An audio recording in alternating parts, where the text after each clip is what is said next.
Iran Israel ಯುದ್ಧ ತೀವ್ರತೆಯನ್ನ ಪಡೆದುಕೊಂಡಿದ್ದು Iran ಮೇಲೆ ಅಮೆರಿಕ ಇಸ್ರೇಲ್ ಜಂಟಿ ದಾಳಿಯನ್ನು ನಡೆಸ್ತಾ ಇದೆ. ಇದಕ್ಕೆ ಪ್ರತಿಯಾಗಿ ಇಸ್ರೇಲ್ ಸೇರಿದಂತೆ ನೆರೆಯ ರಾಷ್ಟ್ರಗಳ ಮೇಲೆ ಇರಾನ್ ದಾಳಿಯನ್ನು ನಡೆಸ್ತಾ ಇದೆ. ಈ ನಡುವೆ ದುಬೈ ಮೇಲೆ ಇರಾನ್ ಮಿಸೈಲ್ಗಳ ಮಳೆಗರೆದಿದ್ದು ದುಬೈನಲ್ಲಿ ಯುದ್ಧ ಭೀತಿ ನಿರ್ಮಾಣ ಆಗಿದೆ. ಫ್ಯಾಮಿಲಿ ಜೊತೆ ಪ್ಯಾಕೇಜ್ನಲ್ಲಿ ದುಬೈ ಟ್ರಿಪ್ಗೆ ತೆರಳಿದ ಬಳ್ಳಾರಿ ಗ್ರಾಮಾಂತರ ಹಾಗೂ ಚಿತ್ರದುರ್ಗದ 54 ಪ್ರವಾಸಿಗರು ದುಬೈನಲ್ಲಿ ಸಿಕ್ಕಾಕೊಂಡಿದ್ದಾರೆ. ಯುದ್ಧದ ಹಿನ್ನೆಲೆಯಲ್ಲಿ ದುಬೈ ಸರ್ಕಾರ ನಾಗರಿಕ ವಿಮಾನಗಳ ಹಾರಾಟವನ್ನ ಬಂದ್ ಮಾಡಿದ್ದು, ಇದೀಗ ಪ್ರವಾಸಕ್ಕೆ ತೆರಳಿದ್ದ ಕನ್ನಡಿಗರು ದುಬೈ ಏರ್ಪೋರ್ಟ್ ಅಲ್ಲಿ ಸಿಕ್ಕಾಕೊಂಡಿದ್ದಾರೆ. ಹಲೋ ಸರ್, ನಮಸ್ಕಾರಗಳು. ನಮ್ಮ MLA ಸಾಹೇಬರಿಗೆ, ಶಾಸಕರಾದಂಥ ನಾರಾ ಭರತ್ ರೆಡ್ಡಿ ಅವರಿಗೂ ಮತ್ತು ನಮ್ಮ ಗ್ರಾಮಾಂತರ ಕ್ಷೇತ್ರದ ಶಾಸಕರಾದಂಥ ನಾಗೇಂದ್ರ ಅಣ್ಣನವರಿಗೂ ನಮ್ಮ ತುಂಬ ಹೃದಯದ ಧನ್ಯವಾದಗಳು. ನಾವು ಟ್ರಿಪ್ ಅಂತೇಳಿ ಬಂದಿದ್ದೀವಿ, ದುಬೈಗೆ ಬಂದಿದ್ದೀವಿ. ಇವತ್ತಿನ ದಿವಸ ನಮ್ಮದು ಸಾಯಂಕಾಲ ಸಂಜೆ ಫ್ಲೈಟ್ ಇತ್ತು 9 ಗಂಟೆಗೆ. ಅದು ನಾವು ಮಧ್ಯಾಹ್ನ 3 ಗಂಟೆಗೆ ಸಿಟಿನ ಶಾರದಾ ಸಿಟಿಯಿಂದ ಹೊರಟಿದಾಗ ದಾರಿ ಮಧ್ಯದಲ್ಲಿ ಫ್ಲೈಟ್ಗಳೆಲ್ಲ ಬಂದ್ ಆಗಿದ್ದಾವೆ, ಎಲ್ಲ ಏರ್ಪೋರ್ಟ್ ಎಲ್ಲ ಬಂದ್ ಆಗಿದೆ ಅಂತ ಹೇಳಿದ್ರು. ನಿಮಗೆ ಏನು ಸಿಗ್ತಾ ಇಲ್ಲ ಅಂತ ಹೇಳಿದ್ರು. ನಾವು ಅಲ್ಲಿ ಹೋಗಿ ಕೇಳಿದೆ, ನಮ್ಮನ್ನ ಏರ್ಪೋರ್ಟ್ ಒಳಗಡೆ ಕೂಡ ಯಾರು ಕರ್ಕೊಳ್ಳಿಲ್ಲ. ಅವ್ರನ್ನ ಕೇಳಿದ್ರೆ, ನೀವು ಇಷ್ಟು ಮುಂಚೆ ಒಳಗಡೆ ಬಂದಿದ್ರೆ ಮಾತ್ರ ಕರ್ಕೊಂತಿದ್ವಿ, ನೀವು ಇವಾಗ ಬಂದಿರೋದ್ರಿಂದ ನಮ್ಗೇನು ಸಂಬಂಧ ಇಲ್ಲ, ನೀವು ಏನ್ ಮಾಡ್ಕೊಂತೀರೋ ನಿಮ್ಮ ಇಷ್ಟ ಅಂತ ಹೇಳ್ತಿದ್ದಾರೆ. ನಾವು ಹೊರಗಡೆ ಬಂದು ಕೇಳಿದ್ರೆ ಎಲ್ಲವೂ ಒಂದು ದಿವಸಕ್ಕೆ 15ರಿಂದ 20 ಸಾವಿರ ದುಡ್ಡು ಕೇಳ್ತಾ ಇದ್ದಾರೆ ಲಾಡ್ಜ್ಗೆ. ಆದ್ರೂ ದುಡ್ಡು ಕೂಡ ನಾವೆಲ್ಲ ಟ್ರಿಪ್ ಮಾಡಿರೋದ್ರಿಂದ ಇವತ್ತು ಕೊನೆ ದಿವಸ ಆಗಿರೋದ್ರಿಂದ ನಮ್ಮ ಹತ್ರ ಯಾರ ಹತ್ರನೂ ಕೂಡ ದುಡ್ಡು ಕೂಡ ಇಲ್ಲ. ದಯವಿಟ್ಟು ಇದಕ್ಕೆ ಏನಾದರೂ ಒಂದು ವ್ಯವಸ್ಥೆ ನಾರಾ ಭರತ್ ರೆಡ್ಡಿ ಅಣ್ಣವರು ಮತ್ತು ನಾರಾ ಭರತ್ ರೆಡ್ಡಿ ಸರ್ ಅವರು ಮತ್ತು ನಾಗೇಂದ್ರ ಅಣ್ಣನವರು ಸೇರ್ಕೊಂಡು ಇದಕ್ಕೆ ನಮ್ಗೆಲ್ಲ ಮತ್ತು ತುಕಾರಾಮ್ ಸರ್ ಅವರು ಸೇರ್ಕೊಂಡು ಇದಕ್ಕೆಲ್ಲ ಒಂದು ವ್ಯವಸ್ಥೆ ಮಾಡ್ಬೇಕಂತೇಳಿ ತಮ್ಮಲ್ಲಿ ಸವಿನಯ ಪ್ರಾರ್ಥನೆ ಮಾಡ್ಕೊಳ್ತಾ ಇದ್ದೀವಿ. ಇಷ್ಟು ಜನ 50 ಜನ ಬಂದಿದ್ದೀವಿ ನಾವು.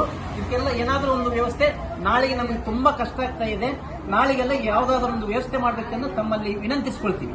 ಇನ್ನು ಬಳ್ಳಾರಿ ಜಿಲ್ಲೆಯವರಲ್ಲಿ ಸಂಕಷ್ಟಕ್ಕೆ ಸಿಕ್ಕಾಕೊಂಡವರ ನೆರವಿಗೆ ಮಾಜಿ ಸಚಿವರಾದ ಬಿ ನಾಗೇಂದ್ರ ಅವರು ಮುಂದಾಗಿದ್ದು, ಹಣಕಾಸು ತೊಂದರೆಯಿಂದ ಸಂಕಷ್ಟಕ್ಕೆ ಸಿಲುಕಿದ ಪ್ರವಾಸಿಗರಿಗೆ ದುಬೈನಲ್ಲಿರುವಂತಹ ಸ್ನೇಹಿತ ನಜೀಬ್ ಮೂಲಕ ಊಟ ಹಾಗೂ ವಸತಿ ವ್ಯವಸ್ಥೆಯನ್ನ ಮಾಡಿದ್ದಾರೆ.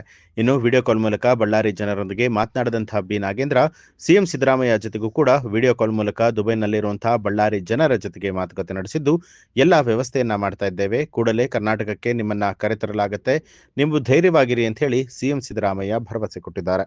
Hello sir, Prabhakar sir, sir Saheb ಅದೇ ಎಲ್ಲ ಇದಾರೆ ನೋಡಿ ಸರ್, ಕನ್ನಡಿಗರ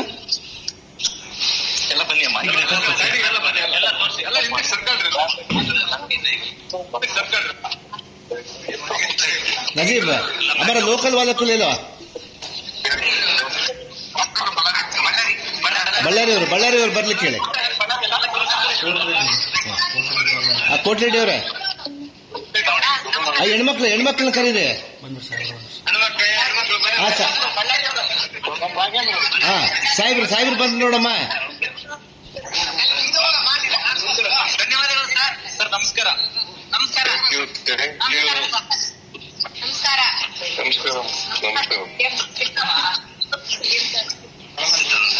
ಎಲ್ಲ ಬಂದ್ರ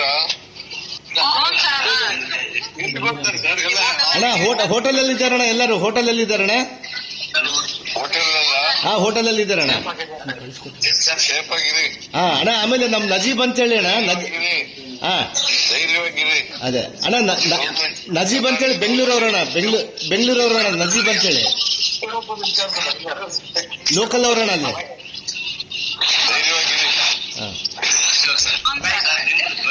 ಅಣ್ಣ ನಜೀಬ್ ಅಂತೇಳಿ ಅಣ್ಣ, ನಜೀಬ್ ಅಂತೇಳಿ ಅವರು ಅಣ್ಣ.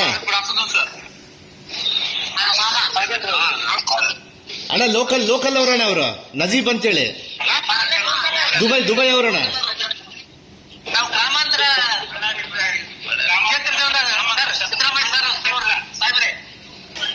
ಸಿಎಂ ಸಾಹೇಬರಿಗೆ ನಮಸ್ಕಾರಗಳು. ನಾವು ಬೆಂಗಳೂರು ಗ್ರಾಮಾಂತರ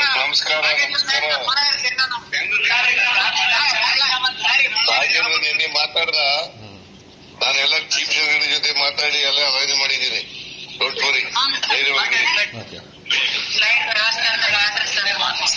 ಓಕೆ ಅಣ್ಣ, okay sir, okay. Hello hello Pratap ಅವರೇ, ಎಲ್ಲರೂ ನಮ್ಮ ಕ್ಷೇತ್ರದವ್ರೆ, ನಮ್ಮ ಬಳ್ಳಾರಿ ಅವ್ರ ಎಲ್ಲಾರನ್ನ ಸರ್. ಅಲ್ಲಿ ನಜೀಬ್ ಅಂತ ಹೇಳಿದ್ದಾರೆ, ನಮ್ಮ ಸ್ನೇಹಿತರು ನಜೀಬ್ ಅಂತ ಹೇಳಿ ಪಕ್ಕದಲ್ಲಿ ಇದ್ದಾರೆ. ಹಾ ಸರ್. ಅವರೆಲ್ಲ ಲೋಕಲ್ ಅವರು, ಅಲ್ಲೇ ಲೋಕಲ್ ಅವರು. ಹಾ ಸರ್. ಅವ್ರನ್ನ ಕರೆತರುವಂತ ಜವಾಬ್ದಾರಿ ಅವರಿಗೆ ಕೊಟ್ಟಿದ್ದೀವಿ ಸರ್ಕಾರದಿಂದ. ಖಂಡಿತ ಸರ್, ಖಂಡಿತ. ಹಾ. Coordinate and do sir. Please ಅಮ್ಮ. ಸರ್, ರಾತ್ರಿಗೆ ಇಲ್ಲಿ ಲೋಕಲ್ ಆಗಿ ಫುಡ್ ತರಿಸ್ತಾ ಇದೀವಿ ಸರ್. ಎಸ್ ಮಾಡಿ. ಓಕೆ. ಖಂಡಿತ. ಅಣ್ಣ ಕೋಟೆಡಣ್ಣವ್ರೆ, ಯಾರು ಗಾಬರಿ ಪಡಬೇಡ್ರಿ. ಎಲ್ಲರೂ ಯಾರ್ಯಾರು ಕನ್ನಡಿಗರಿದ್ದಾರೆ ಎಲ್ಲರನ್ನ ಸಿಎಂ ಅವರು, ಚೀಫ್ ಮಿನಿಸ್ಟರ್ ಅವರು ತಮ್ಮನ್ನ ದುಬೈಯಿಂದ ಕರ್ನಾಟಕ ಸೇಫ್ ಆಗಿ ತರುವಂತ ಜವಾಬ್ದಾರಿ ತಗೊಂಡಿದ್ದಾರೆ. ಚೀಫ್ ಸೆಕ್ರೆಟರಿಗೆ ಆಮೇಲೆ ಗವರ್ಮೆಂಟ್ ಆಫ್ ಇಂಡಿಯಾಗೆ ಎಲ್ಲ ಮಾತಾಡಿದ್ದಾರೆ. ಅವರು ಸಾಹೇಬ್ರು ಮಾತಾಡಿದ್ದಾರೆ, ಸಿಎಂ ಸಾಹೇಬ್ರು. ಓಕೆ ಅಣ್ಣ. ನ್ಯೂಸ್ ಅಲರ್ಟ್ ನಿಮ್ಮಿಂದ ನಿಮಗಾಗಿ.